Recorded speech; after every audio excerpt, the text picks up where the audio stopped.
Thank you for having the opportunity to share a bit about the work that we do at ETH. And yeah, let's dive right into this. I will talk a bit about how we are thinking at the moment about robot morphologies, how we want to build robots of the future, and how we could maybe rethink some of the assumptions we have made in the past about robotic designs and about robotic control. But to start, let me take this quote from Joanna. Joanna is a novelist. She enjoys writing books. She's not an engineer. She's not a scientist. And what she said is, you know what's the biggest problem with pushing all things AI? Wrong direction. I want AI to do my laundry and dishes so that I can do the art and writing. I don't want AI to do my art and writing so that I have to do the laundry and the dishes. And I think she has something to say here, which is quite relevant. So we can obviously use ChatGPT and other tools these days to really make our life easier when it comes to writing these manuscripts or our emails, but like pushing the limit of what our robots can do, I think there's lots of open space to work in this. So what do robots already do for us today? Where do they help us in terms of home and at work? What comes to your mind? Toasters. Toasters? Oh, that's an interesting robot. This is a first. I've not heard this one before. Okay. I'm not sure how much autonomy is in the toaster. The ontology of toast. Okay. Any other robots that you can think of? Roombas, vacuums, yeah. I mean, obviously this is a robot. This is the robot that we know. It's going to weld your other like cars and autonomous vehicles. But there's the Roomba, or there's these vacuum cleaners, or these the robots that will wipe your floor. And then there's also these creatures. I think you call that one Clifford. I learned today. Because it's red and it's like a robot dog Clifford. It's actually for us, it's our home robot from Zurich, right? It's the animal. But one thing they don't do is they do interactions with the world. They don't really do that yet. I mean, they may be vacuuming or they touch the floor or something, or they maybe make a perfectly welded line. But the more messy things, like for example, handling bakery items or doing surgery, or even, doing the fulfillment center duties that currently an army of labor workers are doing. All of these things require interactions, even restocking our shelves in the supermarket. So the question is, why is it so hard for this embodied AI that Joanna wants to see? Why is it so hard for them to interact with the world? Well, there's already people doing this. You might have seen Boston Dynamics picking up plates from a car, taking it from one side to another to help in the assembly line. Figure AI does something like this too. They actually they're trying to do the dishes for Joanna. In this case, it's just a mock setup. And there's billions, today I learned it's about 50 billions going into this space for AI, for object manipulation. And I'm thinking, like, if the robot would do this in my kitchen, I wouldn't want to stand next to it. So it is a bit scary to think about the current technologies we use, the metal machinery, the motors, and all of this coming into the design. It's going to actually be quite painful. So is this design ready to safely interact with us? Not really, right? So we need to rethink the robot's morphology.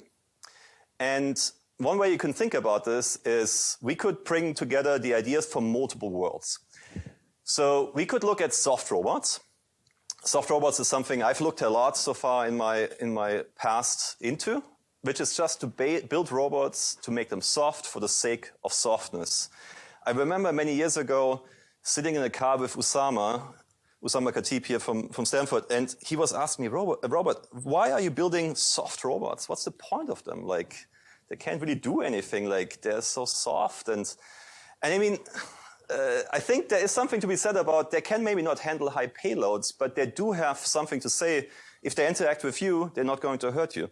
Steve was also telling me today, the soft grippers that could be on the end effector of a robot, they can actually, at least for that realm of the robot, when it touches you and hits you, not really cause as much damage as a rigid gripper. But then they can do the payload capacity of a rigid robot. A rigid robot can actually lift weights, it can move over rough terrain, and it can be quite sturdy. And then there is nature. Nature, that's us, that's the animals, that's what we have in nature. It's a musculoskeletal design. So what can we do to bring together the the insights from all of these worlds to build these hybrid robots, these robots that have an inspiration from the musculoskeletal design idea, but also from taking the softness of the soft robotic world to build these muscles and other soft tissues. And in the end, have a robot that can both carry payloads, but also can be gentle and can be adapted to the environment. So its mechanical impedance can be better matched with the actual world. Like yesterday, for example, I saw a booster robotics robot. I think you also have one here. I saw it earlier in the center. When you turn it on and have it walk around, it's really loud. It's hitting the floor and stomping around. And it's just because there's many, many things you can do with a musculoskeletal design that rigid robots with its motors can do. So today I will be talking about a couple of ideas in this space. So first, I want to talk about the most extreme ends of what we're looking into, which is to actually build muscles from cells. And then I will talk about what are challenges that we face there, and even quickly mention what could be even medical implications of learning about tissue engineering with biological cells that help for robotics, but maybe also beyond this.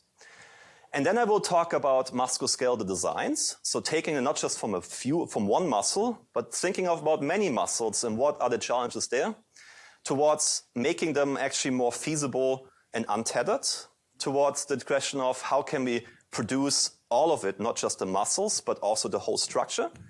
And then what are the autonomy challenges there? Like how can I actually showcase these designs that I can do something autonomously? Because if I just build something, show it a great design, but it doesn't do anything, you won't necessarily give up that unitary robots that you are already having in your lab. So what can we take inspiration from? Obviously, I can take my hands, I can take an arm, I can take a leg, I can look at the human anatomy, and I can ask myself, what are the key elements that make it function and work? It's the muscle. The muscle moves it all. The muscle makes the key ingredient, in my opinion, of a robot. If I don't have an actuator, in this case a muscle, it's not really a robot. But then I also need other parts. I need the bones, I need the tendons, and I need the joints, and I need the ligaments. So we need to come up with solutions for all of this and the interplay of all of this to build our future robots. We have started to look a lot into muscles because we see the biggest lack in the musculoskeletal area is we don't have good muscles to build these robots from. So let me spend a lot of time on this today. So the first thing, as I mentioned already, is we have a part of our group that just asked the question, can we build robots that are made of cells? So can we build muscles that actually use cells? And this is not your hypothetical cell on the computer that you simulate. No, I'm talking here about using the cell from animals. And now the question is why? Why would I want to go this route? Mark, why would I want to use cells? Isn't it crazy that we can speak, walk, run, bicycle by eating 2 hamburgers of food a day? The way we process energy and move is really efficient. Yes. So the way that we take in energy is drastically different to the humanoids that we see right now. They have to have a battery, but the cells, we take our hamburgers. Or maybe other healthier foods, but like, yes, definitely. So if I were to look at a few points that people would say, these are the features that we want to really make use of when we work with cells, then it is the self-repair, the ability for cells, for many cells to come together and eventually in a swarm arrangement to assemble, to self-repair, to be self-sensing. So cells have multiple capabilities. They're not just, for example, a muscle, but they can also have proprioception. And they're also inherently soft. So it meets the requirement that as a soft roboticist, I like to see cells can be soft if they are not becoming a bone. And they can also be sustainable and eco-compliant. So I'm using organic material that goes into the machinery and it produces the structure. I don't need to necessarily, if I find fully sustainable ways, produce a lot of waste with these robots. So when we look at this, how should we go about this? So basically, we look at a muscle, and a muscle consists of all of these individual myoblasts that you start off with, and you could culture them in a petri dish. And well, this doesn't really give you a muscle yet if I just throw them randomly in there. So you have to come up with ways of bringing them into a structure that it can be a muscle. So one way of doing it is you take a hydrogel and you throw so-called stem or progenitor cells into the hydrogel, and with the right differentiation protocols applied to it and maturation protocols, you can actually in the end build up muscle fibers. So in the interest of time, let me dive directly into my favorite project that we're doing right now. And this is work that one of the PhD students in my group is doing. Her name is Aishte. And she has been looking into how can we make a combination of these muscles with a structure that can actually be a robot. So what she does is she basically creates scaffolds, and these scaffolds are made with a printing technique called xolography. You see the scaffold up there on the left. It's basically a long rectangular structure with lots of small grooves on the order of 100 micrometers. And this structure allows, when we place the cells on top of it, a mix of slurry, I will get to it in a moment, to align along those grooves and also to restructure this whole scaffold and eventually makes a swimmer out of this. So we have this construct and we have a printer that uses two wavelengths. These two wavelengths go into a bath, and wherever two wavelengths hit, it takes a photoinitiator. That photoinitiator becomes active because of the two wavelengths. And at that point, it causes a polymerization of the hydrogel. So we use this to build these scaffolds, and then we put the cells on top. And I can tell you right now, we're also working on projects where we not put them on top, but we directly put them in there. But this will be for the future. But for now, let me talk about this. So we have basically the scaffold, we have the cells, and then in the end, we get the scaffold with the cells seated on top. And we start at day 0. Down there, you see the construct. It has the scaffold underneath. It has the cells on top. And then as the procedure in the differentiation goes along and the matrix gets remodeled, the matrix starts to shrink. And so the whole thing starts to bend into this U-shaped form. That's because these muscles, they start to fuse, they start to coming together. And as the days pass by, we eventually end up with this construct that is really bent into shape. And the muscle has matured, and now we can start playing around with it. So we're going from myoblasts towards these myofibers. When you get it wrong, that's what you get. So if you get a too soft of an underlying scaffold that is not surviving, we would say it has a poor survival of the maturation process, you end up with these slightly dysfunctional swimmers. If you get the mix right for the scaffold, you can actually get a pretty good proper swimming behavior from it. And it swims, I will get to this in a moment, because we give it a stimulus that causes the muscle to contract, and we can pace that stimulus, we can control it. So Aishte went ahead and she tried different frequencies. She wanted to see what happens if I go at different frequencies with this construct. So if I go at 1 hertz, what ends up happening is we have these slow swimmers that can travel a short distance in a longer time. As I go up in frequency, you get more faster swimming behavior in the Petri dish. And here, this is going up to 3 hertz and then 4 hertz. And then eventually I greedily go up to 5 hertz and it gets slower. It's still a bit faster than 4 hertz. It swims out of the frame faster, so that's why the line is shorter. And now the question to you, if I greedily go up to a higher frequency, what happens? Slower. Why? Maybe viscosity or something, friction. Not sure though. Okay. Intuition. Viscosity, friction. Okay. All right. Any other guesses? Yeah. I think it might paralyze because the stimulation is too high. Yes. Yes. It cramps. It kind of goes into tetanus.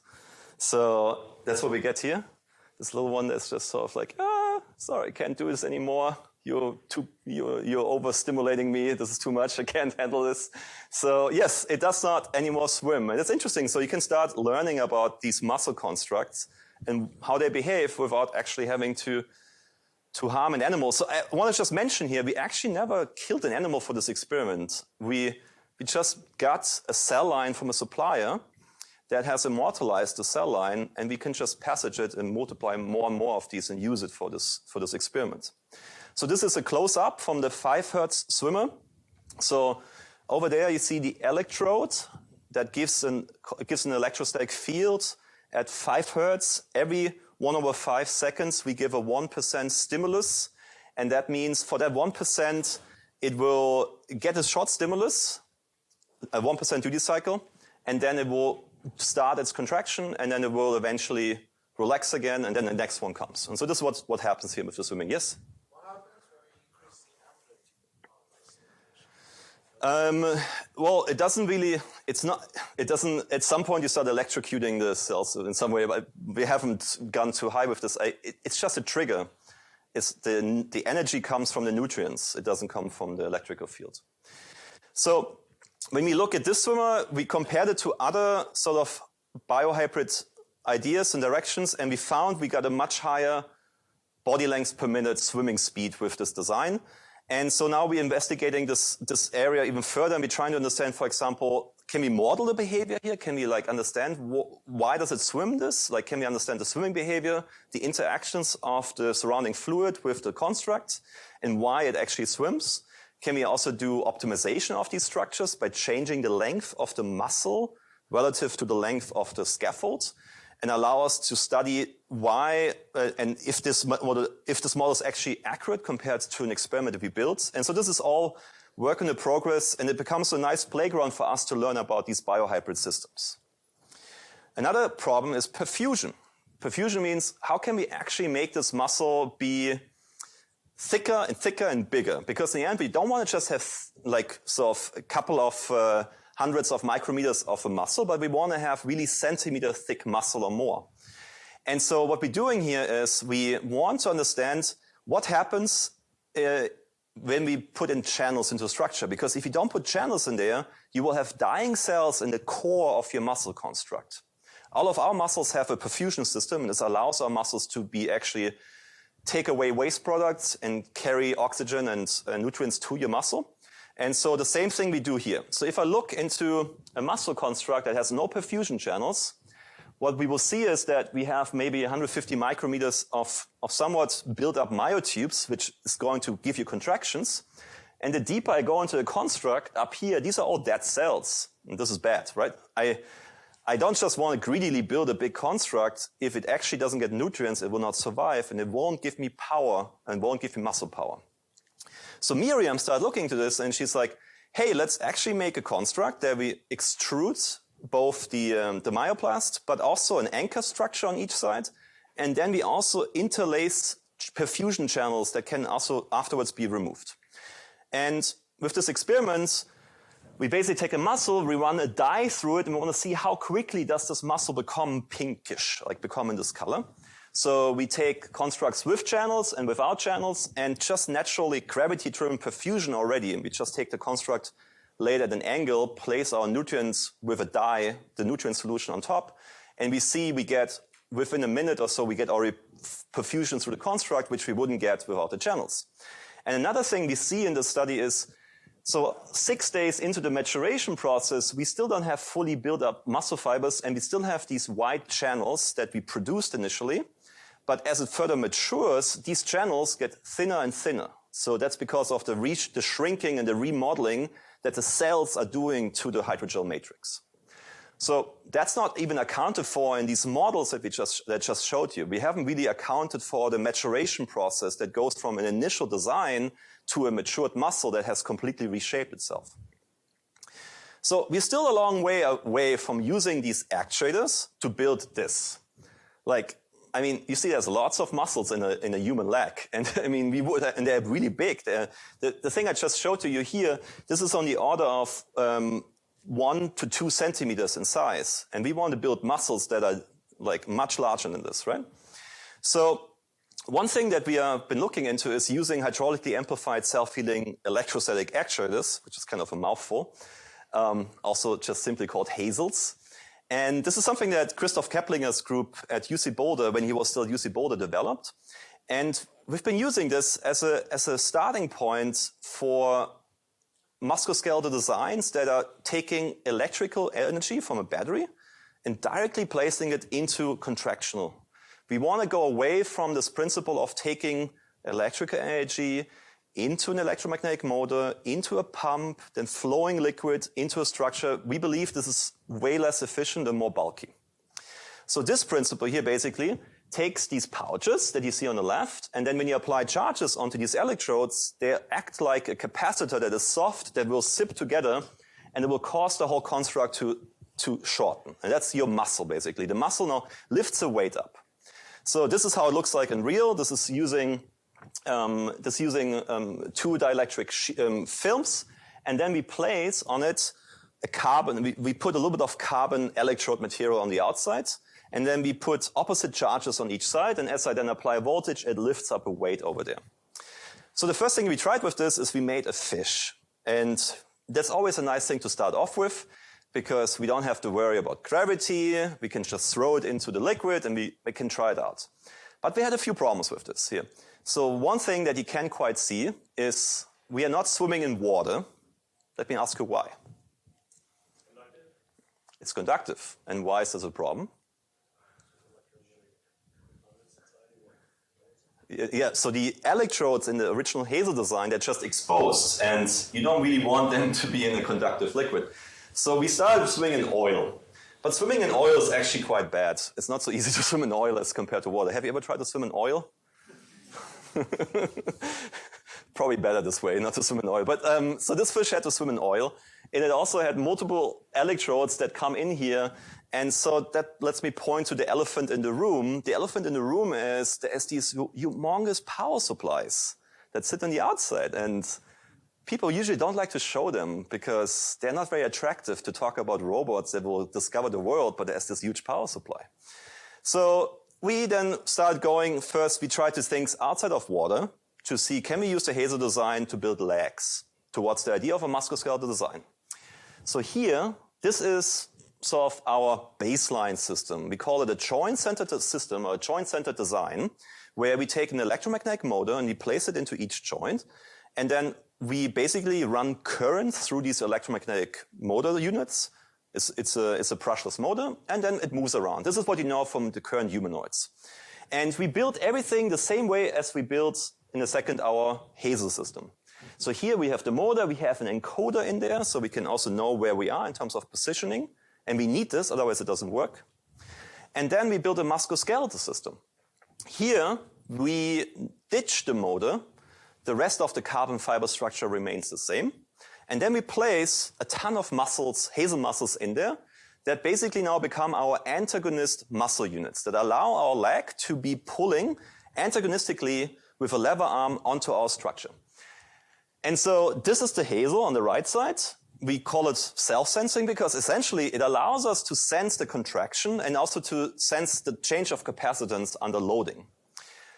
And so basically the way you can think about this, on the left side we have the electromagnetic motors, and on the right side we have the HALVE muscles. These are our actuators.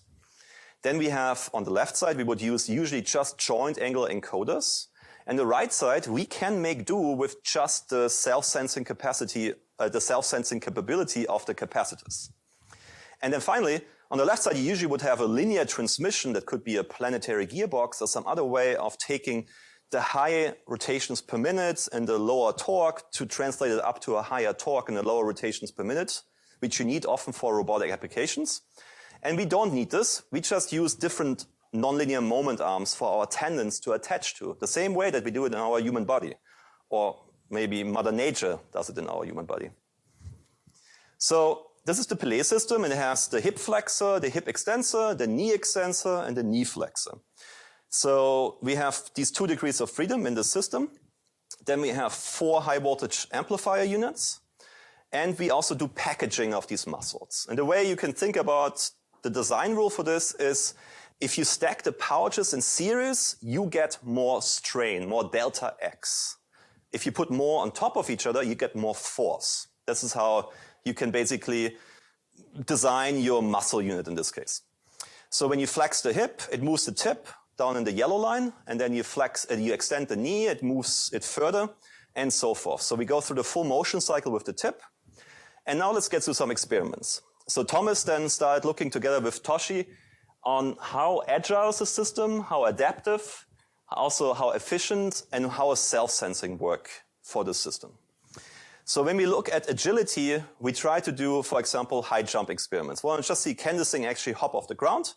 And how does it hop off the ground and how are the impact forces once they lift off and they land again. So this let us already study the system from that perspective. And then we also looked into how fast can I actually run this. So I can actuate this at 0.5 hertz and I get a certain motion cycle. And I can go faster here. So I can, for example, go to 3 hertz and I get a fairly, this is a slow speed, I get 3 hertz, I get a fairly large motion cycle. But as I go up in speed from 3 hertz, I will eventually see I can go even faster and we get a smaller motion cycle. So 5 hertz already, you see the motion range goes down. And we can run this all the way up to 10 hertz. So this is actually quite agile. Actually, let me run this again. So this is 10 hertz. So the thing can be run quite fast just by charging and discharging the muscle. But we get a fairly small motion range. And I get to this in a moment. What causes a limitation to the motion range when you have 2 muscles pull onto the structure? So now we tried an open loop experiment where we put it onto a boom. And now the leg is hopping our little garden. So this is like the lab garden environment with, a cactus. That's probably the only, and then a proper plant. That's probably the plants you can easily maintain in the lab. And you see the leg is actually capable of going over different type of terrain, not using any closed loop control. All we're doing is we're changing the signal that you see on the top between the actuation of the leg extensor and the leg flexor. And that allows it to hop over it with a hopping gait and go over the terrain. And we can also try this obviously for other surfaces and see how well it hops on these surfaces. And we can also try different hopping modes. So here is the speed mode where we can do a very long stride. But we can also do the efficiency mode where we use less energy. So it's overall from a cost of transport, the more efficient mode. And then there's also this one. That's like the crawler. That's actually the most efficient mode because I don't have to take off. I just crawl forward. But it only works because I take the rubber tip off the foot, so I have a little bit of better grip going down on the surface, and I don't have a rough terrain. So then we looked at the cost of transport, and then we also looked at, in the cost of transport, we found we were quite good, at least for the system that we looked at in terms of a single foot compared to land animals.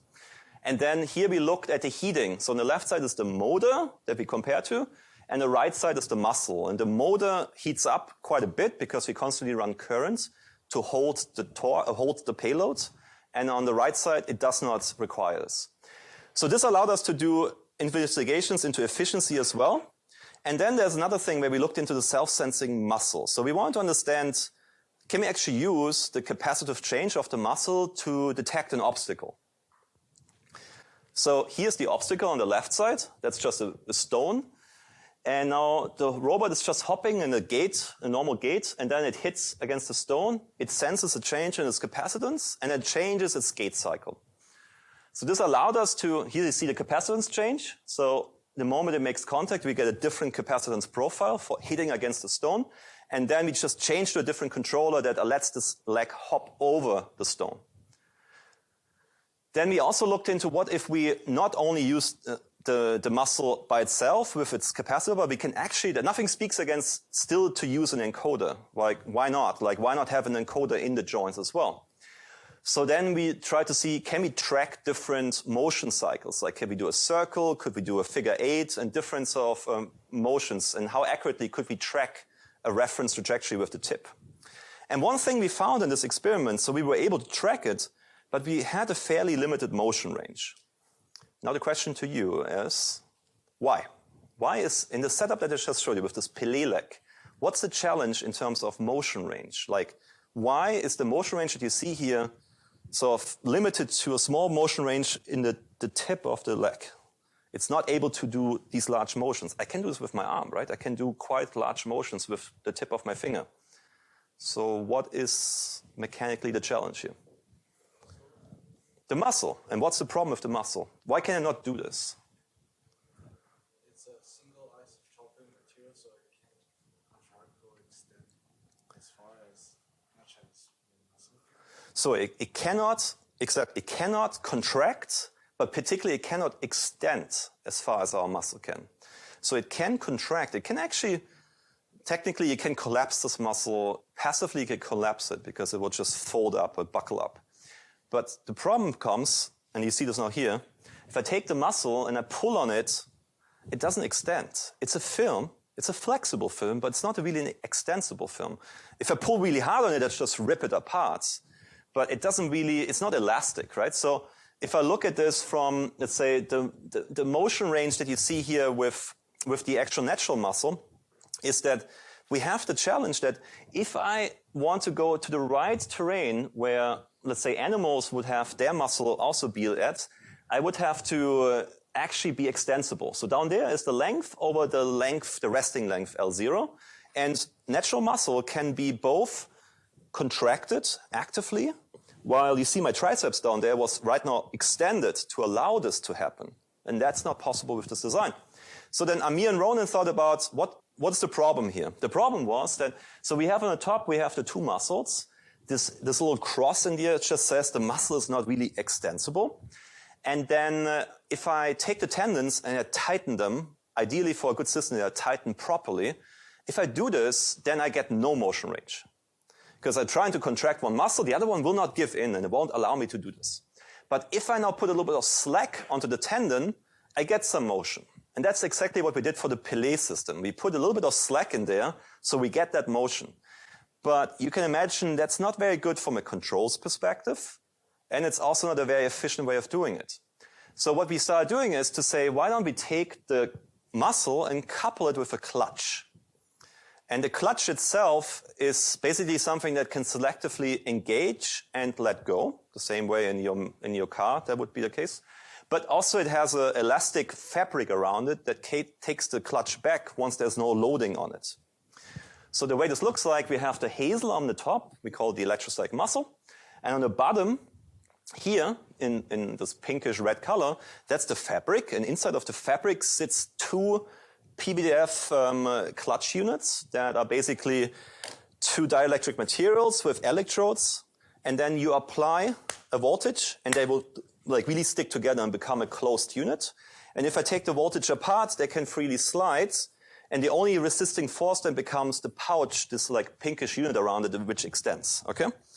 So what happens here is, so you see on the left side, I do muscles without clutches, and then you get a limited motion range. You have just some slack in there. And on the right side, if I actually use the clutch, I can get a much larger motion range. So you can imagine me now using this to build the follow-up generations of the PELE system, so we get larger motion ranges and we can actually start building humanoids or even just bipedal or quadrupedal systems from this.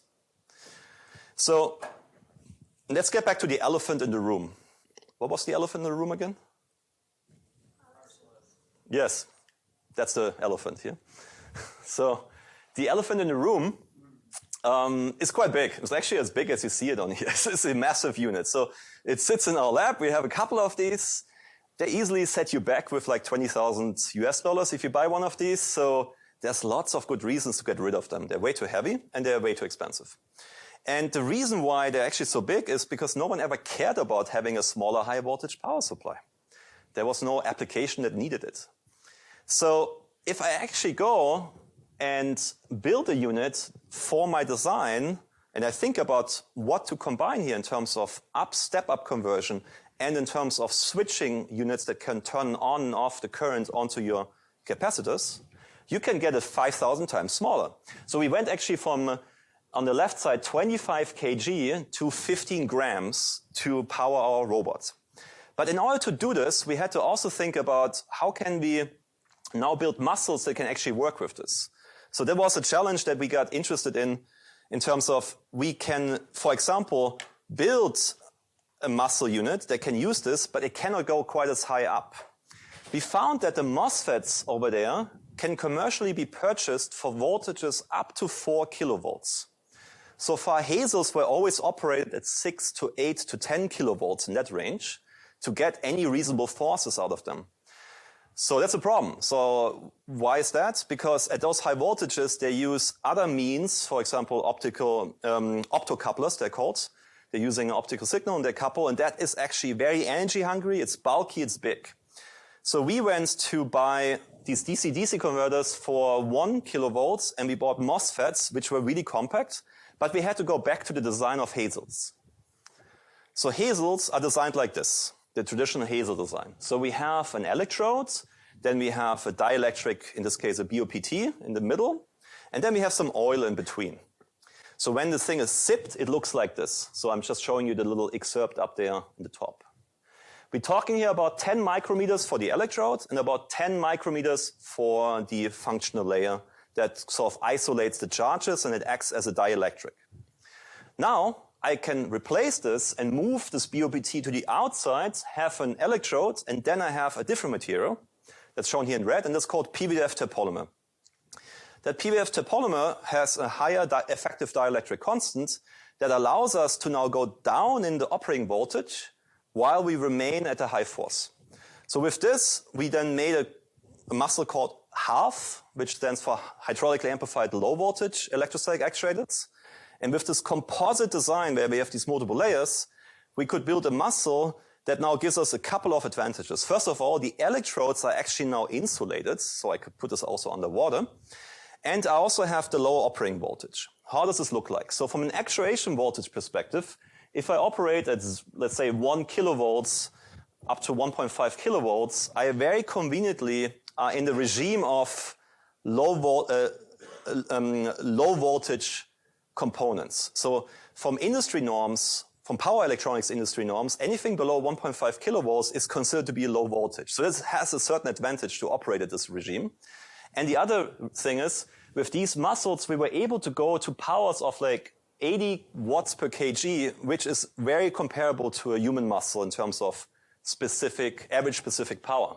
Our hazers over there, they run all the way somewhere over there to like 8 kilovolts to do the same thing. So now we made a muscle that you can touch. We also have a swimmer that would use 2 of these muscles in there. And then we have this little gripper that holds onto an object. That was our first test cases to see how well we can use these muscles. And we are building now on the follow-up systems to use these muscles in the designs that we're interested in so that we can build robotic systems that operate at like 1 kilovolt or 1.5 kilovolts with the compact electronics and reaping the benefits from this design. Okay, so I talked a lot about muscle, but there's other things in robotic systems to actually achieve musculoskeletal designs. And as I said before, these are ligaments, joints, tendons, and bones. So one of the systems in nature is our hand that has a lot of that in a very compact space. And if I want to assemble or build them, it's quite tedious to make this, and it takes a lot of time to actually assemble it. So if we manually assemble robotic hands in our lab, it takes us multiple days to do a good job at that. So we wanted to figure out what we can do to actually speed up this process and actually build the design, this is the skeleton view, with all of these things in there except for the muscle. So this is Thomas's hand. And if you scan a human hand, you can basically take its skeletal structure out of it, and you can then place artificially capsules and ligaments around each joint.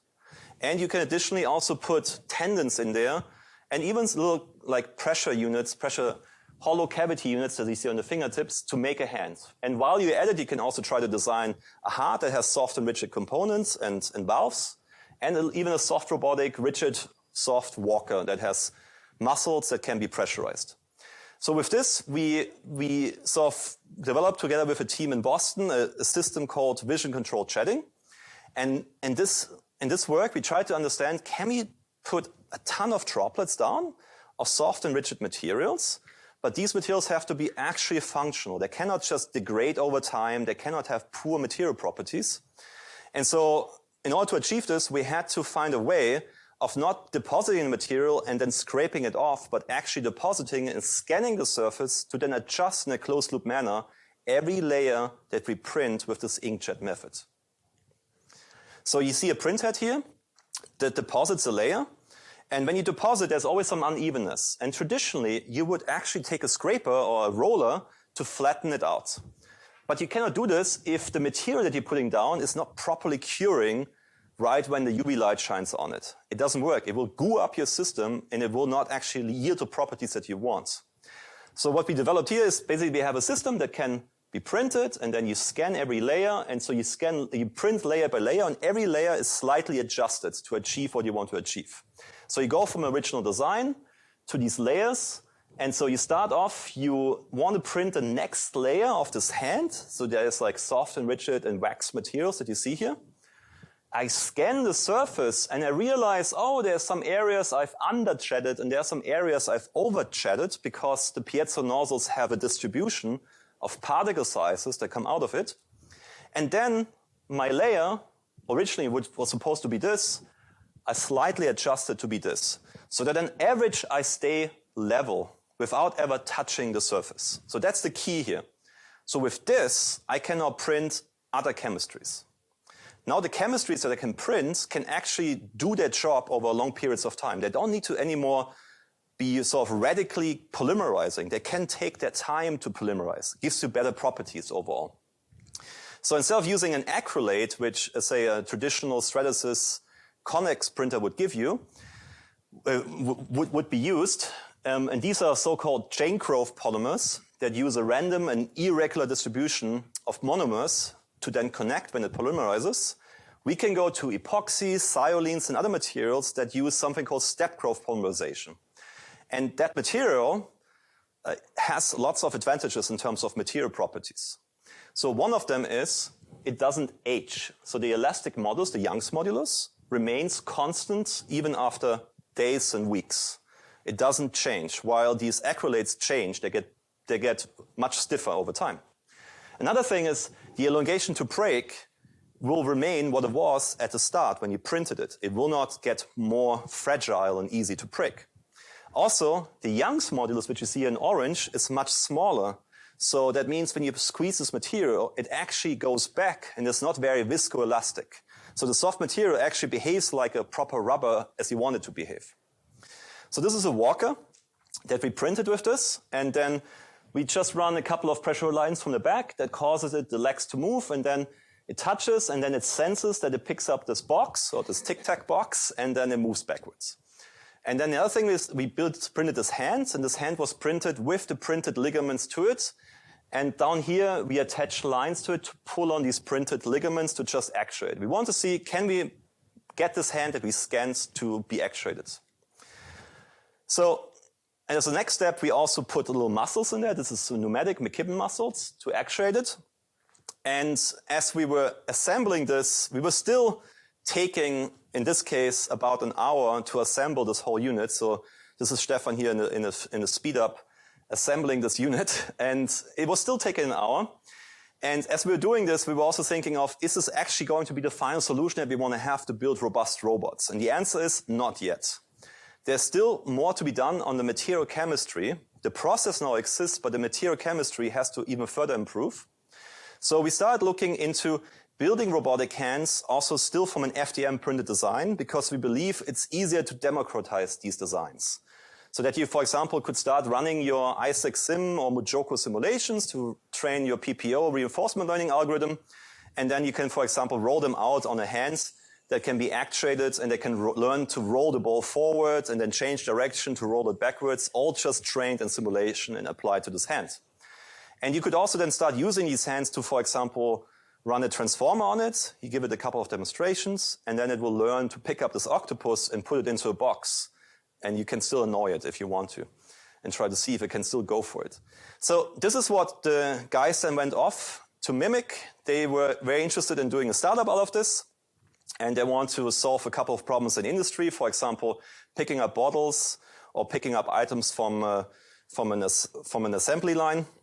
But one thing that we have not really solved here yet, and I'm very curious to hear about the solutions to this, is how to put tactile feedback into these systems that they can actually sense with their fingertips. We haven't really done a good job on this yet. And also how we can basically, oh, by the way, I want to just mention here, this user she got her fingertips numbed for this experiment. So she only sees the matches, she doesn't feel them. And she has quite a hard time, as you can see, to light the match. So it takes her a long time to pick up a match and to actually light it. And we are getting interested in building these designs and also then building systems that we can teleoperate to, for example, do manipulation of objects and teach objects this way. And one other thing that we're getting interested in is also not just understanding how to build these hands that can then manipulate the world, but how do you also sense the world around us that is deformable and soft, so we can better manipulate these objects around us. So one of the things that Juro is doing is she's trying to understand, can we, for example, poke at items and deform them and make a system that can actually give us a data set so we can have learning algorithms that look at a scene and predict the deformation behavior and give you meshes that you can use for your downstream tasks. So here you can, for example, take a soft cube. This is the actual like point cloud data from it. And we can do this with many objects, so we can try to learn the deformation of these objects and put them into a data set.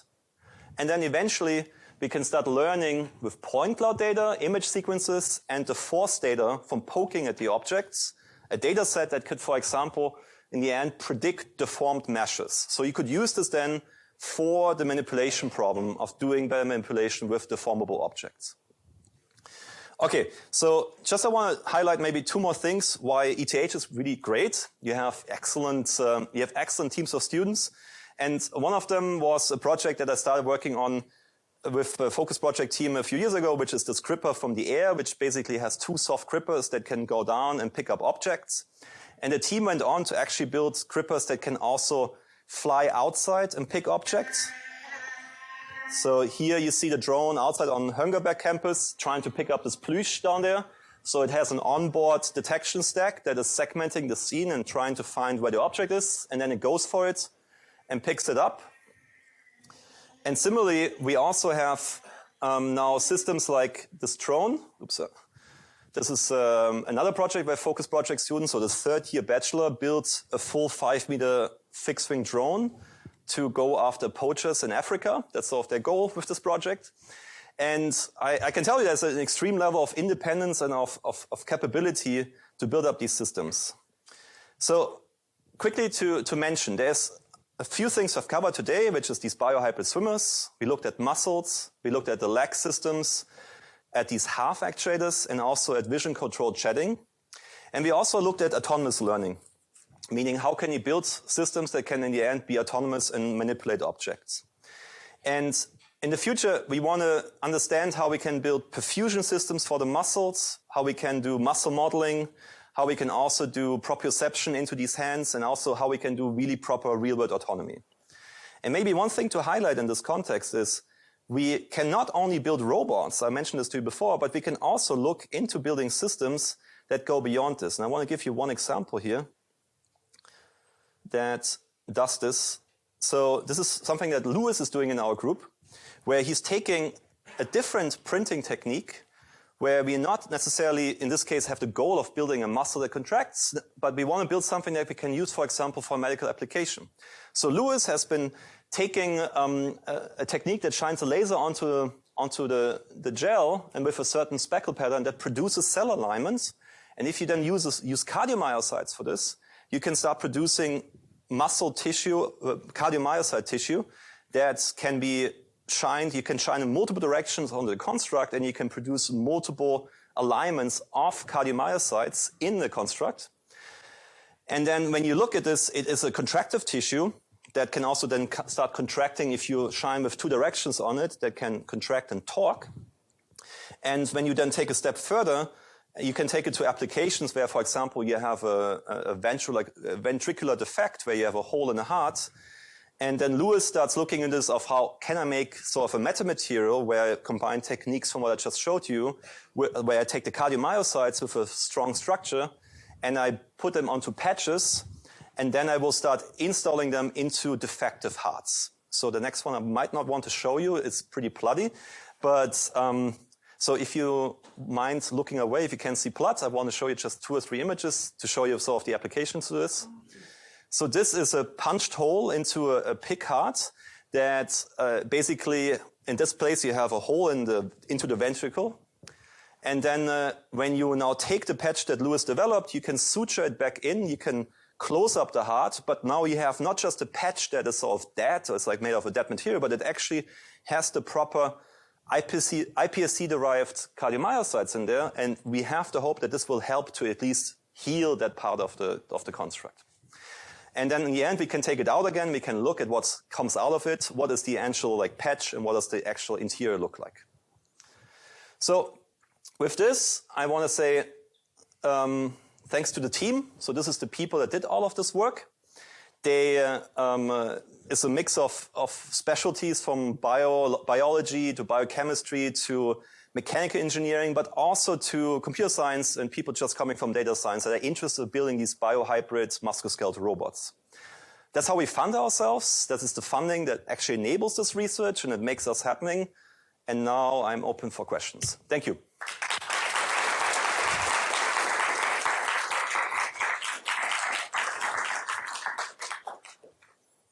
So this is a broad field excitement. So the answer, no, it's not controllable because I just apply one stimulus through the Petri dish and it contracts.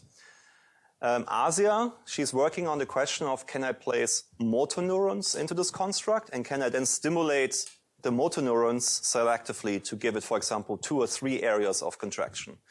Other people have looked into this. They've used, for example, optogenetically engineered cells. And then they selectively shine light onto their construct to understand to contract areas selectively. Good point, good question. Yes? Fantastic talk. Thank I you. was curious, you had mentioned that using high dielectric constant, like PVF polymer, lets these hazel actuators achieve the muscle-like force density per unit mass. Yeah. But the form factor is wider and thinner than normal muscle. Yeah. Can you also achieve muscle-like force densities per unit volume? Or what's the pathway towards that? Good question. So that's for the hazels, right? Yeah. So in the case of hazels, we find it easiest to deal with sheets because you can do thin film techniques to make these sheets and then stack them and then inject the oil afterwards. I didn't show you the fabrication process. And then you put them layered up. So if I now want to throw them into my arm, that's probably not going to fly because I have to put many muscles down in there to actually make a powerful forearm. So at the moment we are thinking of, can we move towards cylindrical designs, that we produce cylindrical designs from the get-go instead of flat designs? And then can we think about maybe not just using electrostatic forces, but really use Maxwell's equations to its full extent and maybe also embrace electromagnetic forces just as much to produce maybe muscles that can do both, to be powerful under a certain current loading, but also be strong in holding under a certain electrostatic charge that you give onto your electrodes. Yes? Do you have any problems with cycling or sparking occurring with your actuators? I think sometimes high voltages you could break down or Yes. periodic growth or something like that occurring. So if I buy industrial manufactured sheets, I usually have only this issue when I go too high in voltage, or if I do, if it over time fatigues, then I would get a breakdown. But at that moment, the thing is just dead, so it doesn't actuate anymore. This actually happened when we went to India and wanted to do a live demo on a stage where we wanted to show the hopping leg. We had the leg many runs. We ran it many times. And Thomas, the student, the PhD student working on this, he was every single time for all of the rehearsals was perfect. It always hopped. It was all nice. And over there, Benedek, who was working in the robotic hand demo, it was always something not working. And then and we actually went on the stage and turned on the machine and we're about to people coming back from the break. The robot hand was perfectly, beautifully doing its thing. And Thomas was like, it's not hopping. It's not working. So we went off the stage and the dancer who was next in the program went on the stage, who was very upset about this. And Thomas basically opened up the stack of muscles.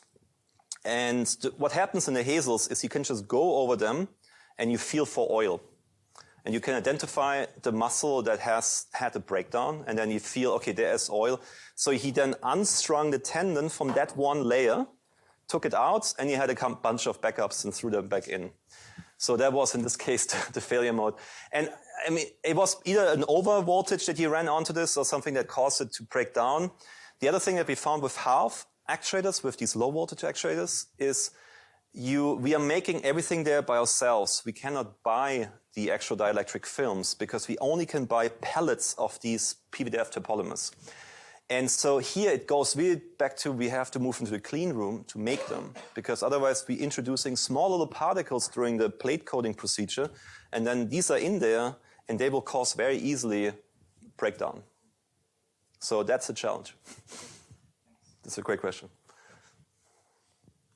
Any other questions? Yes? What are the major differences between how muscles implement extensibility and your fluctuation? Okay. So muscles, have the ability for the sarcomere units to have the actin myosin to actually interact and do the contraction motion. But once you let go or it stops having used up as ATP to hold this connection, you can pull it apart. There's nothing, and I think there's an elastic coupling, I forgot the name, in the sarcomere unit that allows it to also be pulled apart to a certain extent. And that gives it this like over its resting length extendability. But it's using ATP to do this in the skeletal muscle. We don't do this in the electrostatic actuators, right? There we just use charges that cause the sipping, this hydraulically amplification. And you would have to have somehow integrated the clutch unit into the hazel to somewhat mimic this interlaced sarcomere structure, I guess. Here we sort of demodularized it, so we have the clutch on the one end, and then we have the hazel on the other end. Yeah, there was also a question, right? When the self-sensing in the gate changing case, yeah. Did you pre-program two gates in that to demonstrate that it's able to sense when to switch, or did it also figure out what the new gate should be? It's in this case we just use two gates. Yeah. Fascinating talk, by the way. Thank you. For your muscles, do you have a way to decouple the amount of contract and the amount of force exerted by it? Yes. So for the muscles, we have a way of achieving. We can play with the voltage. Are you talking about the biohybrid or about the electrohydraulics? Or just both? Both. Yeah. So for the biohybrid, we trigger it and it contracts. We have very little controllability there at the moment, I would say. For the electrohydraulic, when we modulate the voltage, we get different amounts of sipping and also strength. And we can actually properly model this. And we're working on models where we take individual HALVE units and hazel units and we're characterizing them for the voltage to strain and strength behavior, to actually get a model that can predict based on the voltage and based on the loading of how much contractions to get from it. So you think that the voltage will control both the amount of contraction and the amount of force exerted? Well, it's coupled in some way, right? If I go higher in the voltage, without any loading, I get it's sort of the same way as in the motor. You have the free spinning modes and the load-free mode, and you have the clocking force mode. In the same way, you could characterize this muscle, actually. We actually also have muscle testers that you allow to do both strain and force testing that we can couple with these muscles. The muscle tester itself will allow it to simulate different weights and changes of weights that are pulled onto the muscle. Do you think there is an application to decouple these two things, or? Not really.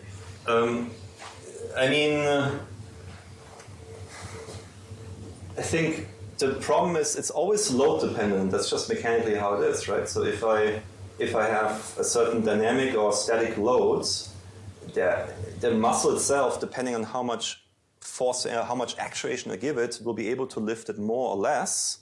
So strain and force is always coupled, given on the design and given on the input that you give to it.